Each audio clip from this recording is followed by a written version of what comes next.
এই ভিডিওতে আমি ক্লাস এন্ড অবজেক্ট সম্বন্ধে সি প্লাস প্লাসে কিভাবে ব্যবহৃত হয়, প্রোগ্রামিং এ কি করে ক্লাস এন্ড অবজেক্ট কাজ করে তার ডিটেল এক্সপ্লেনেশন একটা প্রোগ্রামের থ্রু দিয়ে করব। তো প্রথমেই আমি বলে রাখি, এখানে আমি Turbo C plus plus platform use করছি। তো এখানে আমি হ্যাজ ইনক্লুড একটা প্রি প্রসেসর হ্যাজ ইনক্লুড, যেখানে আমি iostream.h হ্যাজ ইনক্লুড একটা প্রি প্রসেসর, যার মধ্যে iostream.h হেডার ফাইলটা ইনক্লুড করছি। দেন হ্যাজ ইনক্লুড onio.h, যেটা getch ফাংশনটাকে আইডেন্টিফাই করতে পারে console oriented input output header. অনেক সময় অনেক প্ল্যাটফর্মে হ্যাজ ইনক্লুড যদি রান না করে, তখন আমরা হ্যাজ ইনক্লুড iostream.h টা দিই না, আর লিখি using namespace standard, using namespace standard std। যদি আমাদের এই iostream.h না সাপোর্ট করে, শুধু iostream লিখবো আর conio.h দেওয়ার দরকার হবে না, সেক্ষেত্রে ইউজিং নেমস্পেস std লিখবো। তো আমার এই কম্পাইলারটা, যেটা Turbo C plus plus compiler, যেখানে আমার has include iostream.h and conio.h দুটোই আমি অ্যাক্সেস করছি। C plus plus programming class দিয়ে শুরু হয়, ক্লাস CLASS, একটা ক্লাস একটা কিওয়ার্ড, একটা হোয়াইট কালার হয়ে গেল। ক্লাস বোঝায় একটা blueprint or architecture to develop any object. তো যে কোনো অবজেক্ট তৈরি করার আগে আমাকে ক্লাস দিয়ে তার ব্লুপ্রিন্ট বা আর্কিটেকচারটা বানাতে হবে, লজিক্যাল স্ট্রাকচারটা। সাপোজ আমি ক্লাসটার নাম দিলাম ABCD, যে কোনো নাম আমি দিতে পারি, সাপোজ এটার নাম দিলাম ABCD। এবার আমি ক্লাসটার বডিটা স্টার্ট করছি, ক্লাসটার স্কোপটা স্টার্ট হলো। ক্লাসের মধ্যে এবার আমাকে স্ট্রাকচারটা বানাতে হবে, যে কিভাবে আমি ক্লাসে ডেটা মেম্বার রাখবো, কিভাবে ফাংশন রাখবো, সেটা আমাকে ব্যবহার করতে হবে। প্রাইভেট, যদি আমি সি প্লাস প্লাসে প্রাইভেট না লিখি, তাহলে বাই ডিফল্ট অটোমেটিক্যালি প্রাইভেট হয়ে যায়, কারণ সি প্লাস প্লাসের মেইন ফিচার্স হচ্ছে ডেটাটাকে হিডেন করে দেওয়া। যখন আমি কিছু ডেটা লিখবো, সেটা বাই ডিফল্ট হিডেন হয়ে যাবে, that is by default private হয়ে যাবে। প্রাইভেটের মধ্যে যদি কোনো ভেরিয়েবলকে আমরা অ্যাসাইন করি বা ডিক্লেয়ার করি, প্রাইভেটের মধ্যে যদি কোনো ভেরিয়েবলকে ডিক্লেয়ার করি, সেই ডেটা মেম্বারগুলো মেন থেকে অ্যাক্সেস করা পসিবল নয়। মেন থেকে অ্যাক্সেস করতে কারা পারবে? মেন থেকে অ্যাক্সেস করতে কাদেরকে পারবে না? যারা পাবলিকে আছে। প্রাইভেটটা হিডেন হয়ে যাবে। তো আমি সাপোজ এখানে দুটো ভেরিয়েবল নিলাম, int a int b, দুটো ভেরিয়েবল নিলাম। এবার আমি পাবলিক আসছি। পাবলিক হচ্ছে সেই এরিয়াটা যেখানে মেন থেকে আমি অ্যাক্সেস করতে পারবো। সাপোজ এর মধ্যে আমি দুটো ফাংশনকে ডিক্লেয়ার করছি, void input এবং সেই বডিটা আমি ডিক্লেয়ার করছি, এখানে বডিটা ডিফাইন করছি, আমি এখানে দুটো নাম্বার নিতে চাইছি। সি প্লাস প্লাসে আমাকে সি আউট ইউজ করতে, সি আউট মিন প্রিন্টএফ এর কাজ করে। স্ল্যাশ আমি স্ল্যাশ নিউ লাইন ইউজ করতে পারি, এন্ডেল ইউজ করতে পারি, এন্ডেল ম্যানিপুলেটর হিসেবে ব্যবহার হতে পারে। C out enter 2 number, enter 2 numbers।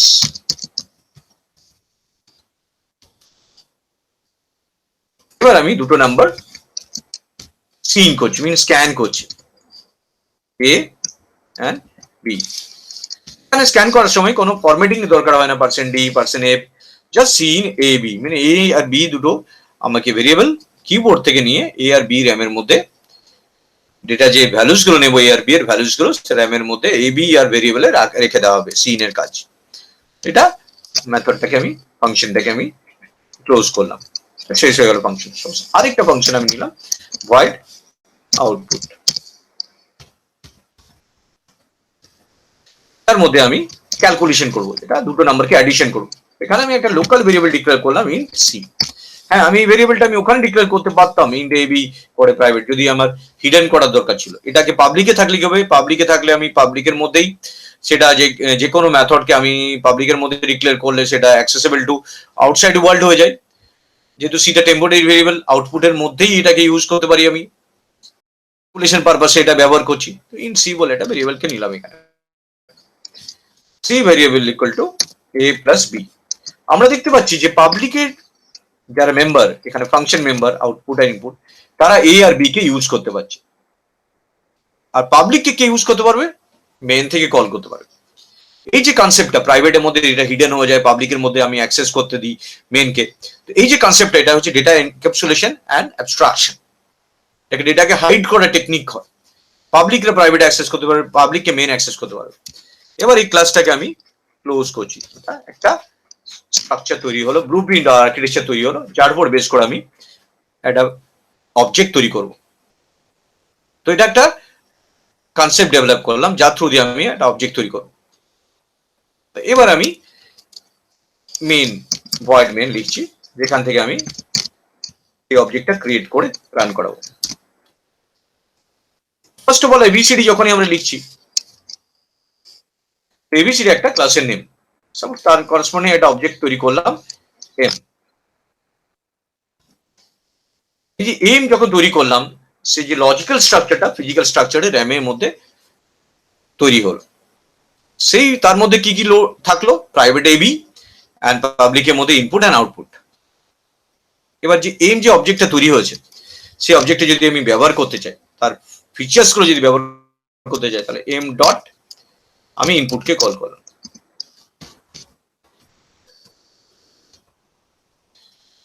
ইনপুটের ফিচার্সটা অ্যাক্টিভেটেড হয়ে যাবে, তখন গিয়ে ইনপুটের মধ্যে যে ইনস্ট্রাকশন গুলো আছে, যেমন এখানে সি আউট এন্টার 2 নাম্বারস, সেটা কলড হবে, দুটো নাম্বার আমার কাছ থেকে নিয়ে সেটা এ আর বি এর মধ্যে রেখে দেবে। মিন আমি ইনপুটকে কল করবো, ইনপুট দুটো ভ্যালুসকে নেবে, সেই ভ্যালুস গুলো কিবোর্ড থেকে নিয়ে এ বি এর মধ্যে রেখে দেবে।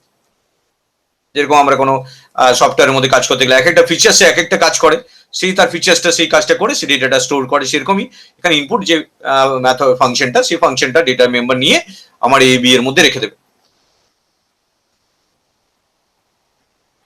এবার আমি এম ডট আউটপুট ফাংশনটাকে কল করছি। যখন আমি আউটপুট ফাংশনে কল করব, তখন এ আর বি তে অলরেডি ইনপুটটা ডেটা রেখে দিয়েছে কিছু কিবোর্ড থেকে নিয়ে গিয়ে, সেই ডেটাটা আমি ক্যালকুলেশন করব। মিন সিটার মধ্যে দুটো নাম্বারকে যোগ করে সেই রেজাল্টটা সি এর মধ্যে লোড হবে, এবং যে রেজাল্টটা পেলাম সেই রেজাল্টটা আমি আউটপুটে মনিটরে পেয়ে যাব, যদি আমি এটা এখানে সি আউট করি। সি আউট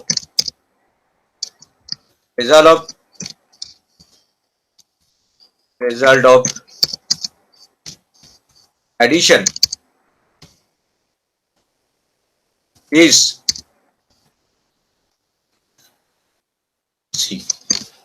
C এর মধ্যে সেই রেজাল্ট আমি রেখেছিলাম, সেটাকে ডিসপ্লে করালাম। এইভাবে একটা প্রোগ্রাম আমি এবার স্টপ করে দিই। প্রোগ্রামটা গেট সিএচ দিলাম, এখানে এটা আমরা ভয়েড ইউজ করেছি, get CH mean to stop the screen. এবার আমি মেন ব্লকটাকে বন্ধ করি। তার মানে কি এখানে দুটো ব্লক আছে, একটা মেনের ব্লক, একটা ক্লাস। সি প্লাস প্লাস একটা এমন একটা প্রোগ্রামিং কনসেপ্ট যেটা হচ্ছে bottom up. Most of the objective programming bottom up হয়। ফার্স্ট অফ অল মেনটাকে অ্যাক্সেস করে, আমরা জানি কম্পাইলার প্রথমে মেনের মধ্যে এন্ট্রি নেয়। মেন হচ্ছে starting point of the any program. সেখানে কি এবিসিডি ক্লাসটা পায়, এটাকে বোঝে একটা ক্লাস। সঙ্গে সঙ্গে এবিসিডি, ওখানে যেহেতু ক্লাসটা স্ক্যান করা হয়ে গেছে উপর থেকে, কি করে বুঝে এবিসিডি একটা ক্লাস? কারণ কম্পাইলার যখন স্ক্যান করার সময় উপর থেকে স্ক্যান করে যা যা ডিটেল আছে সেগুলোকে কম্পাইলার টেবিলের মধ্যে লোড করে, এবার এবিসিডি যখনই স্ক্যান করছে মেন, তখন অলরেডি ওই টেবিল থেকে এবিসিডি নামটা বুঝতে পারে ওটা ক্লাস। কারণ একটা প্রোগ্রামে অনেক কটা ক্লাস থাকতে পারে, তো সেই ক্লাসগুলো একটা টেবিলে স্টোর হয়, সেখান থেকে নামটা গিয়ে বুঝতে পারে এবিসিডি একটা ক্লাসকে বিলং করছে। সঙ্গে সঙ্গে ক্লাসের জন্য তার একটা স্ট্রাকচার অ্যালোকেটেড হয়। প্রাইভেট মেম্বার এবি এন্ড পাবলিকের মধ্যে আমি দুটো রেখেছি মেথড ফাংশন, যেটা হচ্ছে ইনপুটে void input and void output. তার মধ্যে কিছু ইনস্ট্রাকশন ক্যালকুলেট করেছি, এবি ভ্যালুকে যোগ করে আমি রেজাল্ট পাচ্ছি। তো যখন আমি এম তৈরি করতে সঙ্গে তার ফিচার্স গুলো মেমোরির মধ্যে পেয়ে যাচ্ছে, তখন এর জন্য স্পেস অ্যালোকেশন হচ্ছে, ফাংশন মেম্বার জন্য স্পেস অ্যালোকেশন হচ্ছে। এবার আমি সেই ফিচার্স গুলো যখনই অবজেক্ট তৈরি হচ্ছে, object is the variable of the class.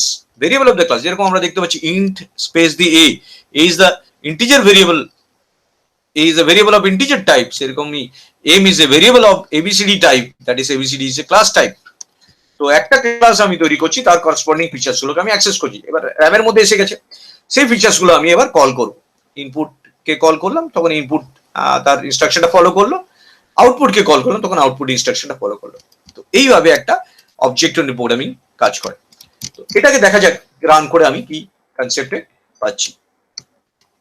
তো রান করলাম, দেখলাম এখানে কোনো এরর নেই। তো সঙ্গে সঙ্গে এন্টার টু নাম্বার এসে গেল। কি করে এটা এন্টার টু নাম্বার এসে গেল? আমরা যদি ইমাজিন করি যে ক্লাস এবিসিডি তার করসপন্ডিং প্রাইভেট পাবলিক তৈরি হয়েছিল র্যামের মধ্যে, এবার আমি ইনপুটকে কল করতে দিয়েছি বলে এন্টার টু নাম্বারটা কল হয়েছে ওখানে সি আউটে। তারপর আমার কাছে দুটো নাম্বার পাওয়ার জন্য ওয়েট করছে। মিন আমার অবজেক্ট অলরেডি র্যামের মধ্যে আছে, এই ভ্যালুস গুলো এবার আমার র্যামের মধ্যে ফাংশন গুলো ভ্যালুসটাকে নিয়ে যাচ্ছে। তো আমি যাবো সেখানে 22 দিলাম, 30 দিয়ে দিলাম। তা এ আর বি যে ভ্যালুস গুলো কিবোর্ডে দিলাম সেটা সি ইন করে র্যামের মধ্যে রেখে দিচ্ছে। সঙ্গে সঙ্গে আমি নেক্সট ইনস্ট্রাকশনে কি আছে, আমি এম ডট আউটপুট কল করেছিলাম, তাই এবার ওই এম ডট আউটপুটটা এই দুটো রেজাল্টটা দেখিয়ে দেবে, রেজাল্ট অফ অ্যাডিশন ইজ 55। এবার প্রোগ্রামটা স্টপ করে যাবে, কেন কি প্রোগ্রামটার মধ্যে আর কোনো ইনস্ট্রাকশন বা কোনো ফিচার্স নেই। যদি আমি এটা এরকম করতাম, সাপোজ আমি এখানে আউটপুটটা কল করলাম না, তার মানে আমাকে বুঝতে হবে যখনই আমি রান করলাম আমার কাছে দুটো নাম্বার চাইলো, এটা আগের প্রোগ্রামটা আউটপুটটা রয়ে গেছে, তো ওটাকে আমি ক্লিয়ার এসিআর ইউজ করতে পারি। তো একে সাপোজ আমি ভ্যালুস গুলো নিলাম 44 and 66। এবার আমার কাছে দুটো ভ্যালুস নিয়ে নিয়েছে, আমি ওখানে আউটপুটে ফিচার্সটা কল করিনি, তো আমার এখানে দুটো যোগ করে দেখাবে না, প্রোগ্রাম স্টপ হয়ে যাবে। তার মানে আমরা যে অবজেক্টটা তৈরি হচ্ছে তার যা যা ফিচার্স র্যামের মধ্যে তৈরি আছে সেগুলো যদি সব কটা ব্যবহার যে কটা আমি ব্যবহার করতে চাই সে কটা ব্যবহার করতে পারি, যেটা করতে চাই না করতে চাই আমি ইউজ দেখাতে চাই না, দেখাতে নাও পারি। তো আমি যেহেতু এটা অ্যাডিশন করছি, দুটো ফিচার্স ইউজ করছি, তাই আমি দুটোকেই কল করে যতক্ষণ করছি রেজাল্ট পাবো না। তো এখানে আমি যদি ক্লিয়ার এসিআরটা ব্যবহার করি তাহলে আগের যে আউটপুটের রেজাল্ট গুলো আমরা পাচ্ছিলাম সেটা আমরা ইরেজ করে দিতে পারি, ক্লিয়ার দ্য স্ক্রিন করে দিতে পারি। এইভাবে আমরা একটা অবজেক্ট ক্লাস ব্যবহার করছি। তার মানে আমাকে বুঝতে হবে যে ক্লাসটা আমাকে আগে বিহেভিয়ারটা বানাতে হবে, স্টেট গুলো বানাতে হবে, তারপর সেটা র্যামের মধ্যে যতক্ষণ লোড হচ্ছে আমি সেই ফিচার্স গুলোকে কল করতে পারবো। তো অবজেক্ট হচ্ছে সেটা হচ্ছে ফিজিক্যাল স্ট্রাকচারটা। যদি আমি এখান থেকে সাপোজ প্রাইভেট যে আমি কিওয়ার্ড এখানে লিখেছি অ্যাক্সেস স্পেসিফায়ার, এটা আমি লিখলাম না, তাতে কি কোনো এরর দেবে? না, ডেফিনেটলি কোনো এরর দেবে না, কারণ বাই ডিফল্ট সবই প্রাইভেট। তো প্রাইভেট দিচ্ছে না, এন্টার যদি করি রান করি ডেফিনেটলি কোনো প্রবলেম নেই, কারণ দুটো নাম্বার আমার কাছে চাইবে। সাপোজ 55 77 আমার রেজাল্টটা অ্যাড করে দেখিয়ে দেবে 132, প্রোগ্রাম বন্ধ হয়ে যাবে। তো আমরা যদি প্রাইভেট নাও লিখি তাহলেও বাই ডিফল্ট প্রাইভেট হবে, বাট আমাদের হ্যাবিট করতে হবে এখানে প্রাইভেট লিখে করা, প্রাইভেট কোলন লিখে করা। এবার যদি আমি পাবলিকটা উড়িয়ে দিই তাহলে কি আমি কোনোভাবে এই ইনপুট আর আউটপুটকে মেন থেকে কল করতে পারি? না, ডেফিনেটলি না, কারণ সি প্লাস প্লাস ডেভেলপারে ভেবেছে যে ডেটা মেম্বার যেগুলো প্রাইভেটে রাখা হবে সেগুলোকে যেন কেউ কোনোভাবে বাইরে থেকে অ্যাক্সেস করতে পারে না, আনঅথরাইজড অ্যাক্সেস যাতে না হয়। তো যদি আমি প্রাইভেটের মধ্যে সবাইকে রেখে দিই তাহলে মেইন যখন কল করতে যাবে, কম্পাইল করতে যদি দিই তাহলে দেখতে পাবে যে দুটো এরর্স আছে। কি কি errors? Input output is not accessible. Input আউটপুটকে আমরা অ্যাক্সেস করতে পারছি না, কারণ এটা প্রাইভেট আছে, কারণ এই স্কোপটা প্রাইভেটের মধ্যে ঢুকে গেছে। তখন আমি কোনোভাবেই মেন থেকে ওই এরিয়াসটাকে অ্যাক্সেস করতে পারবো না যেটা র্যামের মধ্যে থাকছে। তাহলে আমাকে একমাত্র উপায় আমাকে পাবলিক অ্যাক্সেস করতে হবে, পাবলিকের থ্রু দিয়ে করতে হবে। তাহলে আমি এখানে পাবলিক দিলাম, পাবলিক। তারপর আমি এবার যদি রান করাই ডেফিনেটলি ডাইরেক্টলি আমি এখন মেম্বারগুলোকে অ্যাক্সেস করতে পারবো, যেহেতু পাবলিক হয়ে গেছে, নো এরর।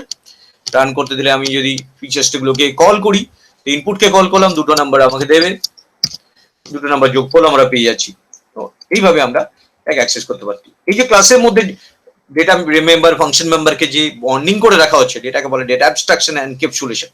ক্যাপসুলের মতো করে মোড়কের মধ্যে, যে আমি ডেটা পেতে হলে আমাকে যেতে হবে পাবলিকের থ্রু দিয়ে, পাবলিক একমাত্র ডেটাগুলো আমাকে দিতে পারে, তার আগে না।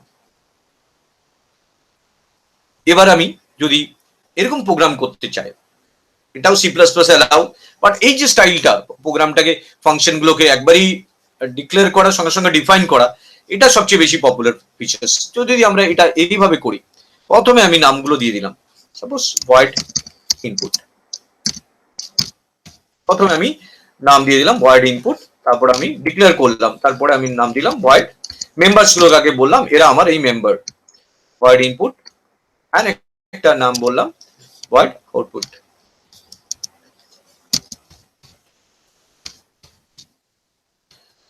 এবার আমি নামগুলোকে ডিক্লেয়ার করলাম, তারপর আমি ক্লাসটাকে বন্ধ করে দিলাম সেমিকোলন দিয়ে। তাহলে আমি এটা করতে পারি, ক্লাসটাকে আগে আমি এখানে প্রাইভেট কারা কারা আছে, পাবলিক কারা কারা আছে, তাদের গুলোকে আমি এখানে আলাদা আলাদা ভাবে বলে দিতে পারি, এরা প্রাইভেট আছে এরা পাবলিক আছে, ক্লাসটা বন্ধ করে দিতে পারি। এবার এটাকে আমি একটু সরিয়ে দিচ্ছি, দেখতে ভালো লাগবে। এবার আমি যে কাজগুলো, যে ইনপুটের কাজগুলো, ডেফিনেটলি আমি এইভাবে ইনপুট লিখলে হবে না, তো আমাকে এটা ক্লাসের কার ক্লাসের মধ্যে ইনপুটটা বিলং করছে সেটা বলতে হবে। তাহলে ভয়েড এবিসিডি, যেহেতু এবিসিডি ক্লাসটা স্কোপ রিজলিউশন অপারেটর, যার থ্রু দিয়ে আমরা বাইরে থেকে ভেতরের নেমটাকে ব্যবহার করে অ্যাক্সেস করতে, এটা বোঝা দিতে পারি যে ইনপুট একটা ক্লাসের মেম্বার, তো সেইভাবে আমরা কল করি। এই ভয়েডটা কেন দিলাম, কারণ এই ইনপুটটা রিটার্ন করছে ভয়েড বলে, যদি ইনপুট রিটার্ন করতে ইন টাইপের তাহলে আমরা ইন্ট দিতাম। তো এখানে ইনপুট আমরা করলাম এবং সেটা অ্যাক্সেস করছি এখান থেকে বাইরে থেকে। আবার সিমিলারলি আমরা ভয়েড এবিসিডি দিলাম, কারণ এবিসিডি ক্লাসের মেম্বার হচ্ছে আউটপুট, তারপর আউটপুটে কল করলাম। এবার আমি দেখি রান করে কি হয়, কম্পাইল করতে দিই, একটা এরর দেখাচ্ছে, একটা ব্র্যাকেটে কোথাও একটা মিস্টেক হয়েছে, কারণ আমি এখানে একটা অলরেডি আমার আগের ক্লাসের স্ট্রাকচারটা রয়ে গেছিল। তো এটাকে এবার আমি কম্পাইল করতে দিই, কোনো এরর নেই, রান করতে দিই। দেখতে পাচ্ছি যে আমি মেন থেকে আমি ইনপুটকে কল করেছিলাম, সেই ইনপুটটা দুটো ভ্যালুস নিল আমার এখান থেকে, ক্যালকুলেট করে রেজাল্ট দিয়ে দিল। তাহলে আমি সি প্লাস প্লাসে আমি দুই স্টাইলে প্রোগ্রাম লিখতে পারি। আমরা যদি আগে মেম্বার্স গুলোকে ডিক্লেয়ার করে দিই, প্রাইভেটে কারা আছে বাবলিকে কারা আছে, তারপর গিয়ে তাদের কাজগুলো করাই, তো এইভাবে আমরা করাতে পারি। তাহলে আমরা যখনই দুটো পদ্ধতিতেই করতে চাই, আমরা যে কোনো ভাবে দুটোকে, বাট এটা অনেক সময় কি হয়, দুটো স্টাইলের মধ্যে অ্যাডভান্টেজ আছে ডিসঅ্যাডভান্টেজ আছে। আগের যে স্টাইলটা করেছিলাম যেখানে প্রোগ্রাম পাবলিকের মধ্যেই ফাংশন গুলোকে ডিক্লেয়ার করেছিলাম, কাজ করেছিলাম, তার সাথে কি অসুবিধা, অনেক সময় আমরা গিয়ে ক্লাসের এন্ডিংটা করতে ভুলে যাই সেমিকোলন দিয়ে, কিন্তু ওখানে অনেক ইনস্ট্রাকশন কম লিখতে হয়, ডাইরেক্টলি কাজ করে নিচ্ছি। এখানে কি হয়, আগে ক্লাসটার কার কার মেম্বার আছে বলে দিলাম, তারপরে কাজ শুরু করলাম একটার পর একটা। তো এটাও একটা ওয়ে, এখানে আমরা আগে ক্লাসটাকে স্পেসিফাই করলাম, ক্লাসের স্ট্রাকচারটা কিরকম হবে, তার মধ্যে তার ফাংশনের প্রত্যেকটা বিহেভিয়ারকে বোঝালাম। তো এই দুভাবেই সি প্লাস প্লাস ডেভেলপাররা প্রোগ্রামিং এ অ্যালাউ করে। এবার যদি আমি চাই এই ক্লাসের মধ্যে কোনো একটা ফাংশনকে একটা ভ্যালুকে রিটার্ন করাতে, তো এই একটা ক্লাসের মধ্যে কোনো একটা ফাংশনকে কোনো একটা ভ্যালুকে রিটার্ন করাতে চাই, তো আমি এটা এইভাবে রিটার্ন করাতে পারি। যদি আমি আগের ফরম্যাটে ফিরে যাই, তো এখন দুটো স্টাইল আমরা বুঝে গেছি, কিন্তু আমি প্রথম যে স্টাইলটা যেখানে ফাংশনের সাথে সাথে প্রোগ্রামটা প্রত্যেকটা ফাংশনের ডিক্লারেশন ডেফিনেশন একসাথে করা যায়, সেইটাতে বেশি পছন্দ করছি স্টুডেন্টদের মধ্যে। আমি একটাই স্টাইল ফলো করছি, এটা তাহলে প্রত্যেকটা প্রোগ্রাম শেখাতে স্টুডেন্টদের সুবিধা হবে। তো আমি ডাইরেক্টলি ক্লাসের মধ্যে প্রথমে প্রত্যেকটা ফাংশনকে ডিক্লেয়ার করছি, সঙ্গে সঙ্গে তাদের কাজগুলোও করে নিই, যাতে পরে গিয়ে আর ডিফাইন করতে না হয়, বাইরে গিয়ে ডিফাইন করতে না হয়। তো আমি আমার ব্যাক টু ফার্স্ট স্টাইল, যেটা আমি সি প্লাস প্লাসে আমি করছি, সেটাতে ফিরে এলাম। তো এখানেও সিমিলারলি এটা আউটপুটটা আমি একবারই ডিক্লেয়ার করছি, সঙ্গে সঙ্গে ডিফাইন করছি ওয়ার্ড দিয়ে, এবং সেটা ক্লাসটা আমি লাস্টে এন্ড করছি, কারণ আমি জানি যে ক্লাসটা শেষ হয়নি। তো এবার ক্লাসটা শেষ হয়েছে, আমি অ্যাক্সেস করছি। আমি যদি চাই, সাপোজ আমি আউটপুটটা যেটা দেখালাম সি প্লাস বি, আমি এখানে প্রিন্ট না করিয়ে মেনে গিয়ে রেজাল্টটা টেনে আনতে চাই, মানে একটা অবজেক্টটা যেটা র্যামের মধ্যে জমা হচ্ছে, সেই অবজেক্টের মধ্যে ডেটাটা যেটা স্টোর হচ্ছে, সেই ভ্যালুটা আমি মেনকে রিটার্ন দিতে চাই। মেনকে রিটার্ন দিয়ে কে দিতে পারে, মেন একটা ব্লক, তার একটা ব্লক আলাদা, স্পেস তার একটা স্কোপ আলাদা আছে, ক্লাসটা একটা স্কোপ আলাদা আছে, একটা স্কোপ থেকে একটা স্কোপে ডেটা ট্রান্সফার করা যাবে।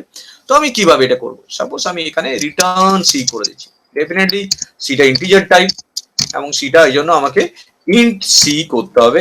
এখানে ইন্ট সি করা আছে অলরেডি, এখানে আমাকে রিটার্নটার জন্য এখানে ইন্ট আউটপুট করতে হবে। তাহলে ইন্ট আউটপুট করলাম, তাহলে ভ্যালুটা যে কল করা হবে, সেই ভ্যালুটা যেটা আছে এখানে আমি একটা অন্য ভেরিয়েবলে গিয়ে স্টোর করছি, suppose int x, x equal to আমি এটাতে রাখলাম। এবার সেই যে ভ্যালুটা এসে গেল এক্স ইকুয়াল টু রাখলাম, সেই ভ্যালুটা আমি এখানে প্রিন্ট করাতে পারি, সি আউট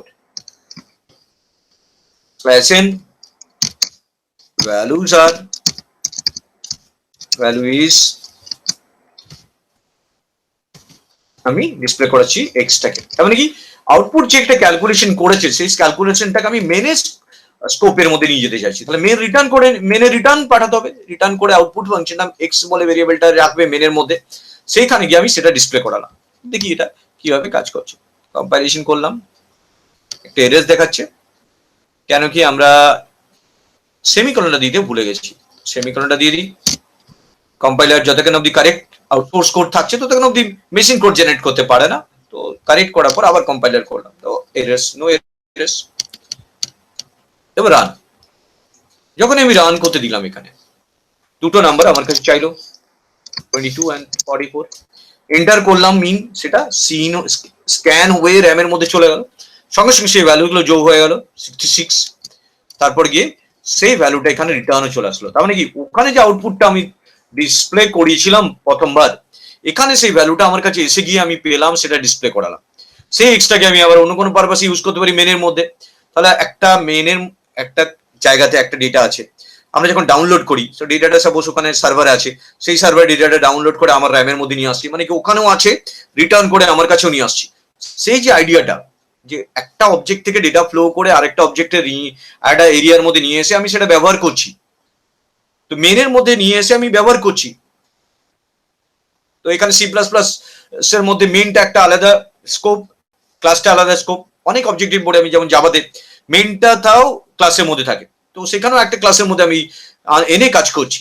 তো সেই যে কনসেপ্টটা একটা ডেটা মেম একটা অবজেক্টের ভিতরে ডেটাটা রিটার্ন করে নিয়ে আসে, সেই কনসেপ্টটা আমরা এখানে করতে পারছি। এবার যদি আমি কোনো একটা ফাংশনকে আমি প্রাইভেটে রাখি তখন কি হবে? আমি সাপোজ একটা প্রাইভেট ফাংশন রাখলাম void ডিসপ্লে, ছোট ফাংশন রাখলাম void ডিসপ্লে, এর মধ্যে আমি কিছু ইনস্ট্রাকশন দিয়ে রাখলাম cout slash hello world, suppose একটা মেসেজ দিলাম hello world।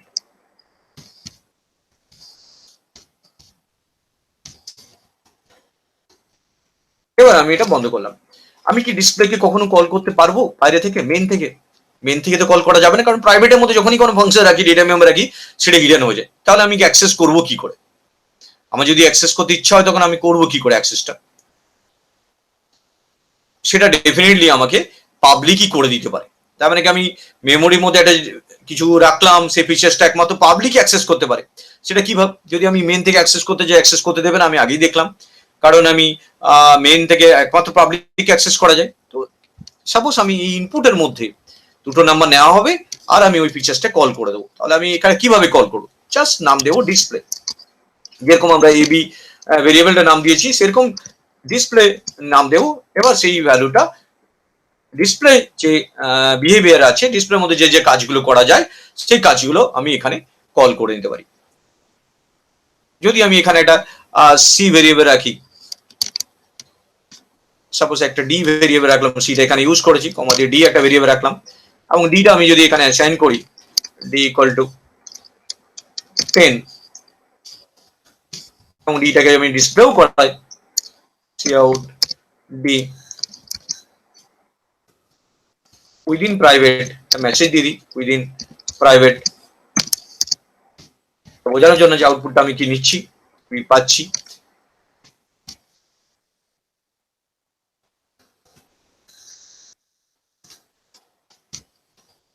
তো যদি আমি এটা আবার ডিসপ্লেটাকে কল করি, তাহলে ডিসপ্লের মধ্যে যে যেই আমি কমান্ড দিয়েছি, যে যে ইনস্ট্রাকশন দিয়েছি সেটা কলড হয়ে যাবে। এবার মেনকে আমি কল করবে কে? মেন কল করবে, মেন কাকে চেনে? তারা পাবলিকে থাকে, তাদেরকে চেনে, ইনপুটকে চেনে, আউটপুটকে চেনে। এবার ইনপুট আউটপুটের ক্ষমতা আছে প্রাইভেটকে চেনানোর। তো আমরা ভায়া হয়ে যাচ্ছি, ইনডাইরেক্টলি আমরা অ্যাক্সেস করতে পারছি। আমি কম্পাইল করে দেখি, নো এরর্স,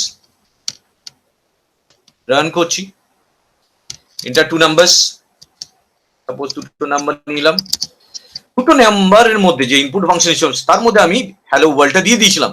তাহলে সে ওই দুটো নাম্বার নেওয়ার পর ওই যে ডিসপ্লেটাকে, প্রাইভেটে যে ডিসপ্লে সেটা কল করেছে, এবং প্রাইভেট মেম্বারের মধ্যে যে আমি ডি ভেরিয়েবল রেখেছিলাম ওটাও কল করেছে। তারপর পরে যে আউটপুট ফিচার্সটা কল করেছে সেই দুটো ভ্যালুকে যোগ করে দিয়েছে। তাহলে এই প্রোগ্রামটার মাধ্যমে আমি বুঝতে পারছি যদি কোনো ফাংশনকে আমি যদি প্রাইভেটে রাখি, কোনো ফাংশনকে যদি প্রাইভেটে রাখি, তাহলেও আমি সেই প্রাইভেটের ফাংশনটাকে অ্যাক্সেস করতে পারি কার থ্রু দিয়ে? পাবলিকের থ্রু দিয়ে। কারণ পাবলিক প্রাইভেটকে অ্যাক্সেস করতে পারে যে কোনো ভাবে, কিন্তু পাবলিককে অ্যাক্সেস করতে পারে কারা? মেন। তাহলে মেন ডাইরেক্টলি আমি আসতে পারছি ডেটাটাকে, কারণ ডেটাটা সিকিউর থাকছে। আমি যদি কাউকে মনে না করি কোনো ডেটা না দেওয়ার, আমি যদি অনেক কিছু জানি, আমি যদি কাউকে না বলি, আমি শেখাবো না, তাহলে আমার কাছ থেকে কেউ জোর করে শিখতে পারবে। আমি যদি শেখাবো, তাহলে আমার যে ডেটা সবাইকে আমি ফ্লো করছি, সেই ডেটাটা ট্রান্সমিট হচ্ছে। তো প্রাইভেটে আমি আমার যে মেথডস গুলো আছে পাবলিকে, তারাই আমার ডেটাগুলো নিয়ে পাবলিক করছে, মানে মেইনকে অ্যাক্সেস করছে, মেইন মানে ওয়ার্ল্ডকে অ্যাক্সেস করছে, ওয়ার্ল্ডকে দিচ্ছি আমি। তো এই যে কনসেপ্টটা, এটা এখানে আমরা ব্যবহার করতে পারছি।